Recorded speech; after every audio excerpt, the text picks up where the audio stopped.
Mas é assim, eu já estive em semanas assim, sobrecarregado pra caralho, tendo que lidar com muitas e muitas coisas de uma vez só. Que, cara, isso acontece com as pessoas às vezes. Você não tem tempo de lidar com as trivialidades do dia a dia. Mesmo que às vezes você simplesmente largou tudo. Eu nem consigo, eu não tenho mais praticamente essa experiência de parar tudo que eu tô fazendo pra só jogar videogame, por exemplo. Quase sempre que eu estou jogando videogame, a última vez que eu consegui fazer isso foi com o jogo do Homem-Aranha, que eu me programei pra conseguir jogar ele e virar rápido, que eu também queria fazer vídeo sobre. Mas quase sempre que eu tô jogando videogame, eu tô assistindo vídeos no fundo que são material de trabalho. Então mesmo no meu lazer, por exemplo, eu costumo estar trabalhando. E quase sempre que eu tenho que fazer, que tirar um tempo pra lazer, eu congestiono meu trabalho e fico com sobrecarga nesse ponto também. Eu tiro um tempo de trabalho, ou que eu poderia estar usando pra otimizar meu trabalho, juntando ele ao lazer, pra só lazer, e aí eu deixo sobrecarregar alguma coisa do trabalho que eu vou ter que correr atrás depois pra resolver. Então, assim, é tão foda às vezes, tipo, sei lá. É muito difícil. Eu acho que é até meio injusto você pensar que a vida das pessoas é muito diferente. E eu sei que a minha realidade é muito diferente da de muitas pessoas, porque eu meio que faço os meus horários, eu administro a minha vida,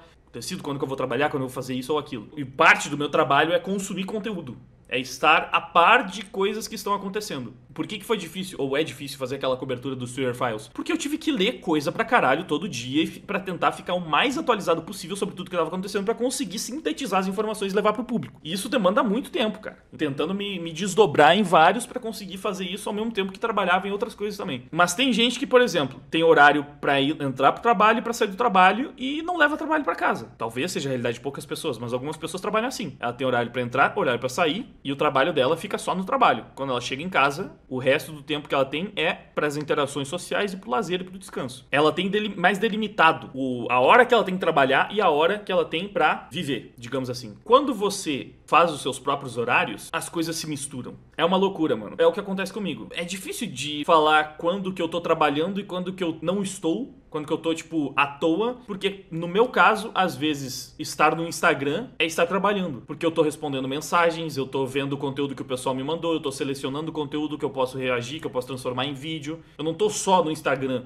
à toa, passando tempo. Eu também estou trabalhando com aquilo. Quando eu tô assistindo a minha playlist de vídeos no YouTube, a maior parte deles não é só entretenimento. Eu vou transformar em trabalho. Existem algumas coisas que são mais entretenimento, porque, por exemplo, o futebol. Eu comento eventualmente aqui, mas eu acompanho por entretenimento mesmo. Eu não consigo transformar aquilo em esporte. Mas muitas vezes acontece de eu estar assistindo o jogo e tentando, ao mesmo tempo, adiantar algumas coisas do trabalho. Então é difícil simplesmente parar completamente as obrigações para só se divertir. Como eu falo, eu sinto que quando eu faço isso, o trabalho está acumulando. E aí eu me sinto até meio mal com aquilo. E depois eu fico sobrecarregado, sentindo que eu preciso correr atrás de muita coisa que ficou. Até um pouco da parte no meu mundo geek e nerd tem a ver com o que eu falo sobre as questões, né?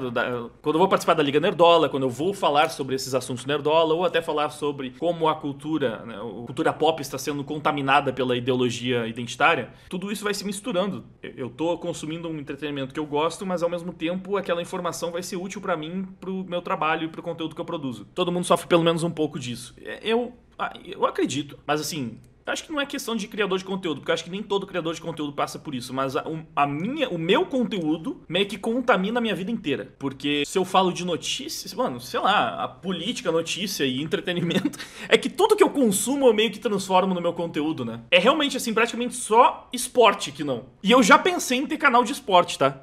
Eu já pensei em ter um canal pra falar de Barcelona. Já pensei em ter um canal de torcedor, assim. Houve um tempo em que eu considerei. Até de LoL. Já pensei em ter um canal pra falar de LoL, assim, algumas coisas. De certa maneira, que bom que eu não fiz. Porque são praticamente as únicas áreas que elas estão meio que separadas e isoladas do entretenimento. Porque todo o conteúdo de política que eu consumo, que é entretenimento, mas também é trabalho, bom, já tá respondido, né?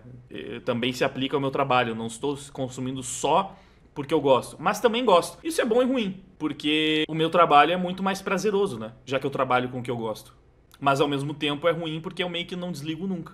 Se eu abro o Twitter pra começar a ver as coisas, eu já ativa várias, sei lá, o modo argumentativo começa a ser ativo e eu já começo a produzir conteúdo meio que naturalmente. É difícil também só ver um assunto e ignorar ele. E tem gente que trabalha bem mais que eu.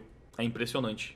Eu tento otimizar muitas áreas do meu trabalho, mas com certeza não consigo tão bem em várias delas. Tem gente que é muito melhor nisso do que eu. Mas tem gente que é muito pior. Eu acho que eu tô acima da média. Mas tem gente que é insana. O Peter é bizarro. O Peter é bizarro, mano. O quanto que o Peter consegue trabalhar não é humano. O Peter, ele é que assim, ele sente satisfação bastante ele é hiperativo. Deve ser. Ele gosta mesmo. Ele é workaholic, eu acho. Eu não sou, nem de longe workaholic.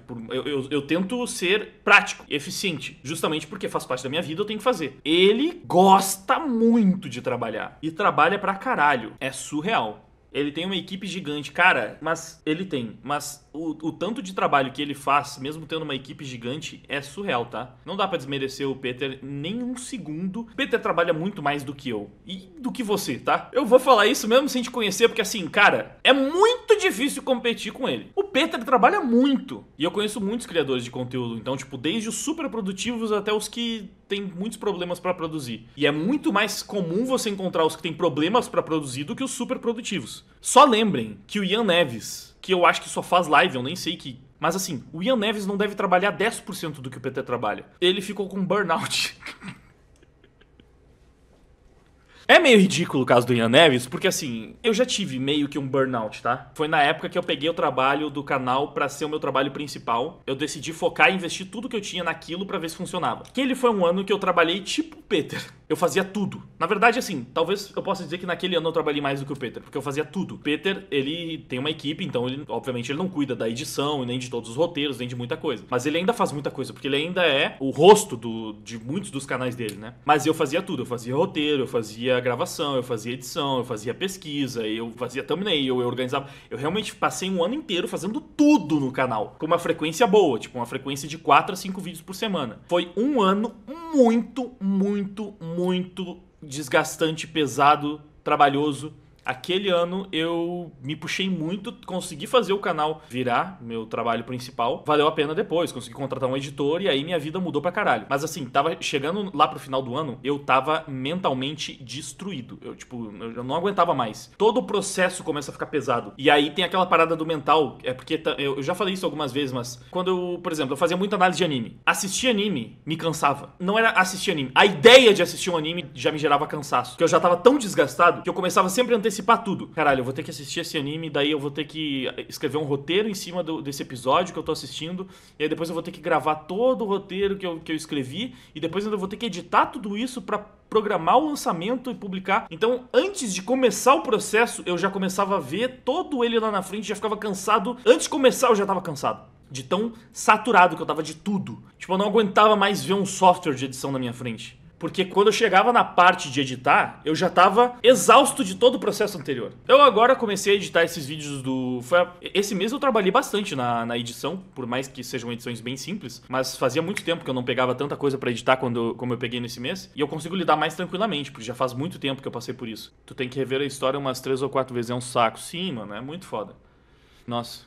Isso estraga a vontade de assistir anime e misturar as coisas. Sim, naquela época eu tava tipo... Realmente, essa é a parte que eu falei, que às vezes você misturar o entretenimento com o seu trabalho é muito foda. Você não consegue mais aproveitar o entretenimento. Assistir anime tinha virado meu trabalho naquela época. Já que quando eu comecei, meu foco não era tanto nas opiniões políticas e tal, era mais nas análises de anime, né? Então, porra, acontecia muito. Foi um ano cansativo. Mas valeu a pena. Hoje eu sinto que eu tenho um formato de trabalho muito mais otimizado. E vou tentando otimizar cada vez mais.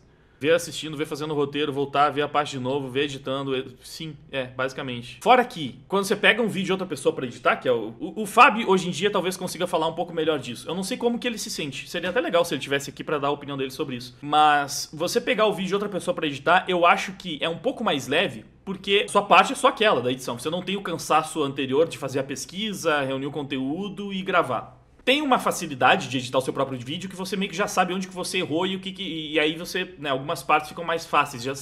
Você também já consegue otimizar a programação, porque você já faz o vídeo sabendo como você vai editar. E o editor muitas vezes não tem essa percepção. Às vezes, os meus vídeos eles são mais simples, né? Não tem muito o que ficar pensando nas edições na maioria das vezes. Mas enfim, é só uma etapa do trabalho, né? Não tem o cansaço acumulado de todas as partes anteriores. Então, é ainda mais foda você ser editor dos seus próprios vídeos. Isso que eu falei, o Fábio, ele talvez poderia falar o que ele acha, porque o Fábio começou editando os meus vídeos e hoje ele também cria o conteúdo dele. E como que ele acha que é mais tranquilo, se pra ele não muda nada, às vezes não muda, porque o trabalho dele foi meio que o inverso, né? Ele começou editando e agora ele também produz. Eu comecei produzindo e tendo que editar, e hoje eu só produzo. E também a minha pira nunca foi ser editor, necessariamente, né? Eu gostava de editar, mas eu gostava mais de produzir conteúdo, com certeza. Enfim, essa resenha foi boa, hein?